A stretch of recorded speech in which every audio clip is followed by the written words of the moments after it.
नमस्कार, टेकपाना take update लिएर आएको छु म हरिजन थापा। 27 वर्षदेखि इन्टरनेटको स्पिडमा मात्र होइन, प्रविधि सुविधा सृजनशीलतामा पनि सधैँ छिटो। वर्ल्ड लिङ्क, मनसँग जोडिएको तार तपाईलाई पनि व्यक्त गर्दछ आभार। छिटो भनेकै वर्ल्ड लिङ्क।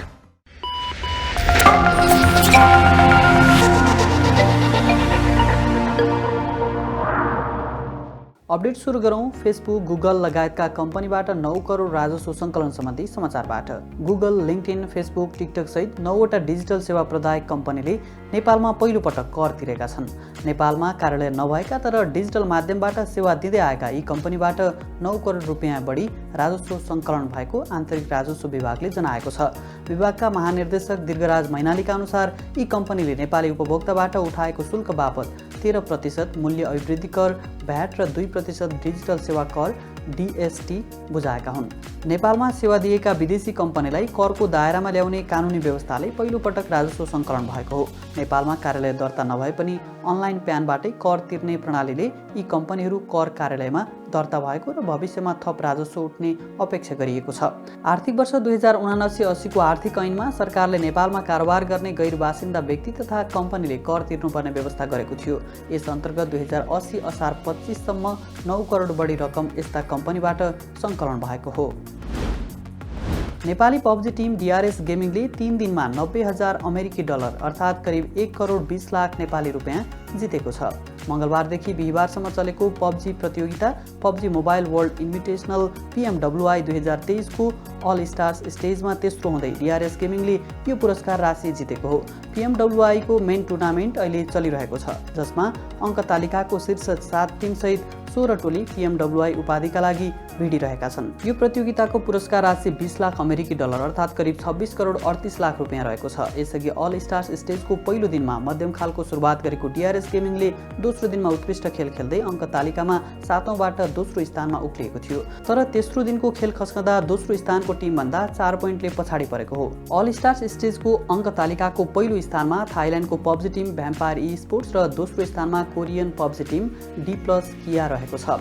DRSले अल स्टार्स स्टेजमा 98 एलिमिनेसन पोइन्ट र 2 सेकेन्ड डिनर सहित कुल 153 पोइन्ट ल्याएको छ। पहिलो स्थानमा रहेको टिम भ्याम्पायर ई-स्पोर्ट्सको 187 र दोस्रो स्थानमा रहेको टिम D+ कियाको 157 पोइन्ट रहेको छ। भौतिक पूर्वाधार तथा यातायात मन्त्री प्रकाश ज्वालाले सेवाग्राहीलाई सवारी चालक अनुमति पत्र छिटोभन्दा छिटो उपलब्ध गराउने तयारी भइरहेको बताएका छन्। बिहिबार बसेको राष्ट्रिय सभा बैठकमा बोल्दै मन्त्री ज्वालाले सेवाग्राहीलाई छिटोभन्दा छिटो सवारी चालक अनुमति पत्र उपलब्ध हुने व्यवस्था गर्न लागेको जानकारी दिएका हुन्। त्यस्तै आफूले मन्त्रीको पदभार सम्हालिसकेपछि सवारी चालक अनुमति पत्र नवीकरणको अवधि 5 वर्षबाट बढाएर 10 वर्ष बनाइएको पनि उनले बताएका छन्। त्यस्तै इम्बोस नम्बर प्लेटमा प्रदेशको नाम नेपालीमा लेख्ने निर्णय भइसकेको पनि मन्त्री ज्वालाले जानकारी दिएका छन्। पठाउ र इनड्राइभ जस्ता राइड सेयरिङका विषयलाई सकारात्मक रूपमा लिने विषयमा यातायात मन्त्रालयले सम्बन्धित निकायसँग आवश्यक समन्वय गरिरहेको पनि उनले बताएका छन्। सञ्चार तथा सूचना प्रविधि मन्त्री रेखा शर्माले आगामी आर्थिक वर्ष 5G को व्यावसायिक सुरुवात गरिने बताएकी छन्। बिहिबार राष्ट्रिय सभाको बैठकमा विनियोजन विधेयक 2080 को विभिन्न शीर्षकहरूमाथिको छलफलका क्रममा उनले यस्तो जानकारी दिएकी हुन्। नेपाल टेलिकमले हाल 5G सेवाको आन्तरिक परीक्षण गरिरहेको छ। आगामी आर्थिक वर्षमा व्यावसायिक रूपमा उक्त सेवा विस्तार गर्दै लगिने मन्त्री शर्माको भनाइ छ। त्यस्तै प्रत्येक प्रदेशका 2 जिल्लालाई पूर्ण दूरसञ्चार सेवा युक्त जिल्लाको रूपमा विकास गर्ने योजना समेत मन्त्री शर्माले अगाडि सारेकी छन्। प्रमुख लोकमार्गमा गुणस्तरीय दूरसञ्चार सेवा विस्तार गर्ने कार्यक्रम पनि प्राथमिकताका साथ अघि बढाइएको मन्त्री शर्माले जानकारी दिएकी छन्। सूचना तथा सञ्चारको पहुँच वृद्धि गर्ने उद्देश्यले सुरु गरिएको ब्रोडब्यान्ड इन्टरनेट सेवा सबै स्थानीय तहका केन्द्रमा पुगेको जानकारी गराउँदै उनले सबै वडा तहमा गुणस्तरीय इन्टरनेट सेवा पुर्याउने लक्ष्य लिएको पनि बताएकी छिन्। हाल 24 घण्टा सञ्चालनमा रहेको सरकारी डेटा सेन्टरको स्तर उन्नति गरी हेटौडामा रहेको डिजास्टर रिकभरी सेन्टर सञ्चालनमा ल्याउने, निजी क्षेत्रबाट सञ्चालित डेटा सेन्टरको स्तरीकरण र नियमन गरिने पनि उनले बताएकी छन्। नेपालमा लोकप्रिय हाम्रो पात्रो भारतमा समेत दर्ता भएको छ। कम्पनीका अध्यक्ष रुद्र पाण्डेले ट्विट गर्दै यसको जानकारी दिएका हुन्। पाण्डेले ट्विटरमा कम्पनी दर्ताको प्रमाणपत्र समेत सेयर गरेका छन्, जसमा 12 जुलाई 2023 को मितिमा हाम्रो पात्रो इन्डिया प्राली दर्ता भएको देखिन्छ।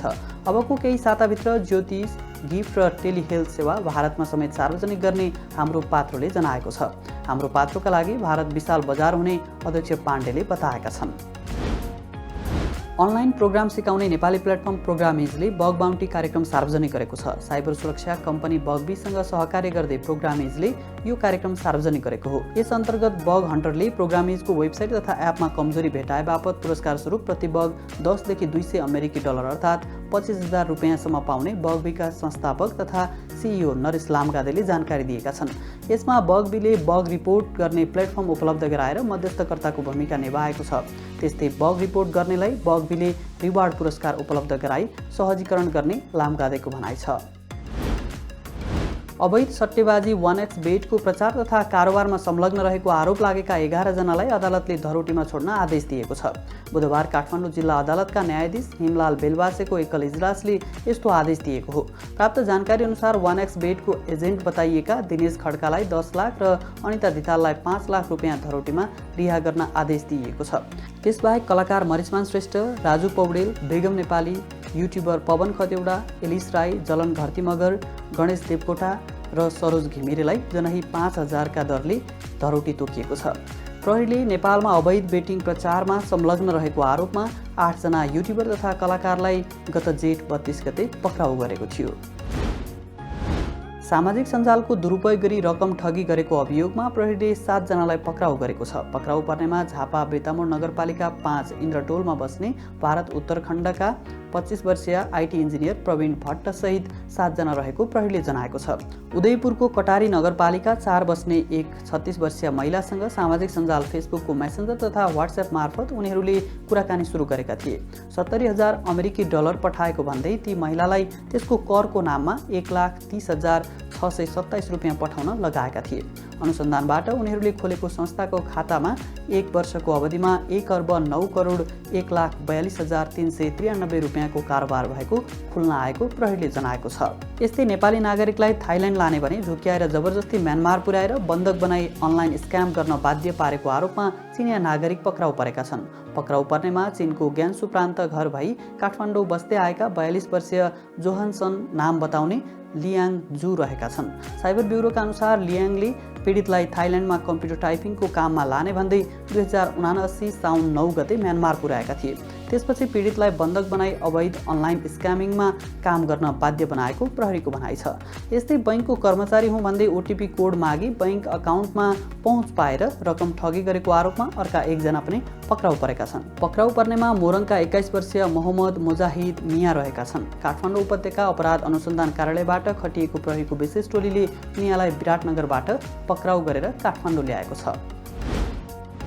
नेपाली बजारमा भारतीय ब्रान्ड बोटको 2वटा मोडलका स्मार्टवाच र ब्लुटुथ स्पिकर सार्वजनिक भएको छ। बोटका लागि नेपालको आधिकारिक विक्रेता टेलिटक प्रालीले स्टोन 190 नामको ब्लुटुथ स्पिकर तथा स्टोमकल र वेबबिट मोडलका स्मार्टवाच ल्याएको हो।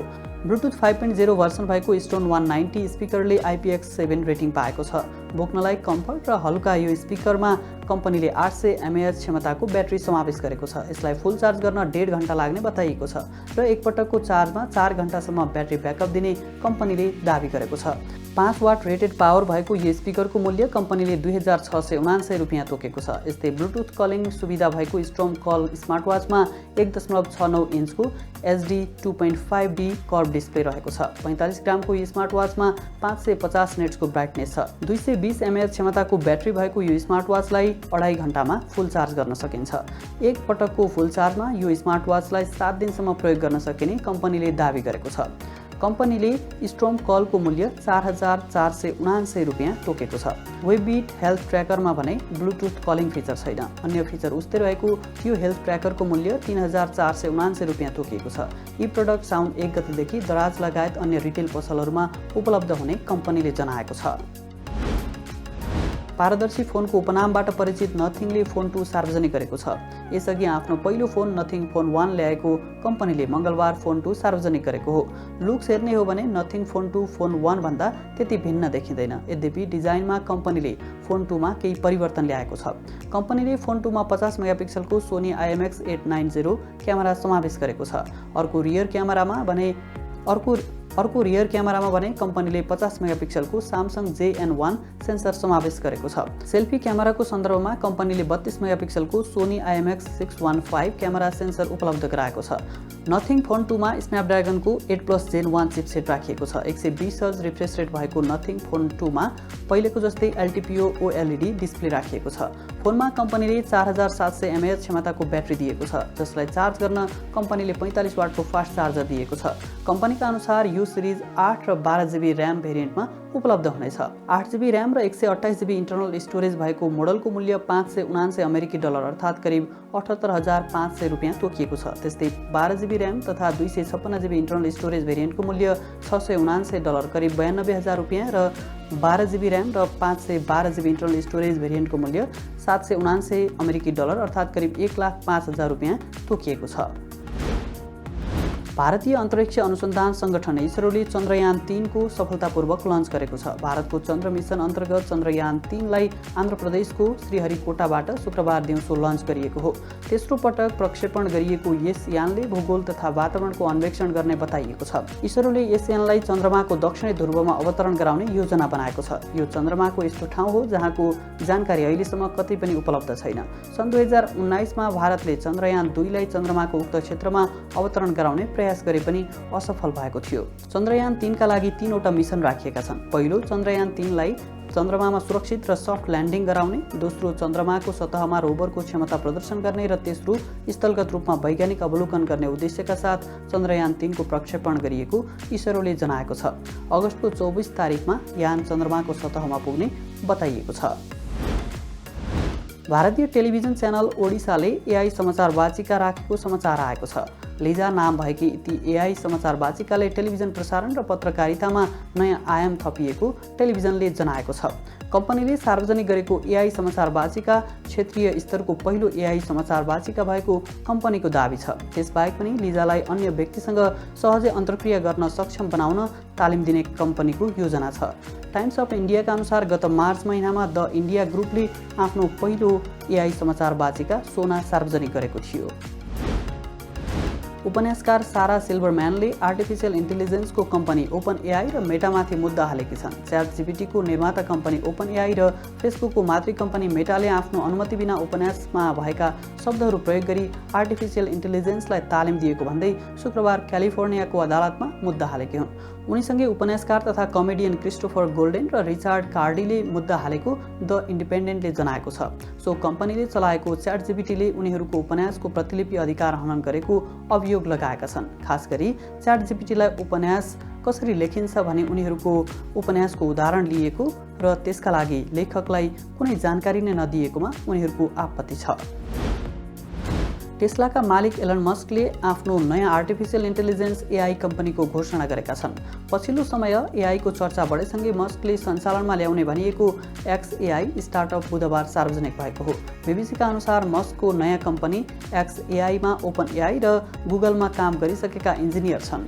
AI विकासको काम रोक्नुपर्छ, एउटा निष्पक्ष निकाय बनाएर AI को काम नियमन गर्नुपर्ने भन्दै यसअघि मस्कले आफ्नो सो परियोजना स्थगित गरेका थिए। अहिले भने हरेक आधारभूत कुराको वास्तविकता बुझाउने उद्देश्यले XAI ल्याएको मस्कको भनाइ छ। यसैबीच मस्कको टेस्ला कम्पनीले भारतमा कार फ्याक्ट्री खोल्ने प्रस्तावको विषयमा त्यहाँको सरकारसँग संवाद अगाडि बढाएको छ। 20 लाख भारु माथि मूल्य पर्ने विद्युतीय कार वार्षिक 5 लाख युनिट उत्पादन गर्ने योजनाका साथ टेस्लाले छलफल थालेको हो। चीनमा उल्लेखनीय उपस्थिति रहेको टेस्लाले भारतमा उत्पादित बिजुली गाडी हिन्द प्रशान्त क्षेत्रमा निर्यात गर्ने बताएको छ। टेकपाना टेक अपडेट आजलाई यति नै। मंगलबार फेरि अर्को अपडेट लिएर आउँछौँ। टेकपाना हेर्दै अनि पढ्दै गर्नुहोला। अपडेटबाट म हरिजन थापा बिदा हुन्छु। नमस्कार।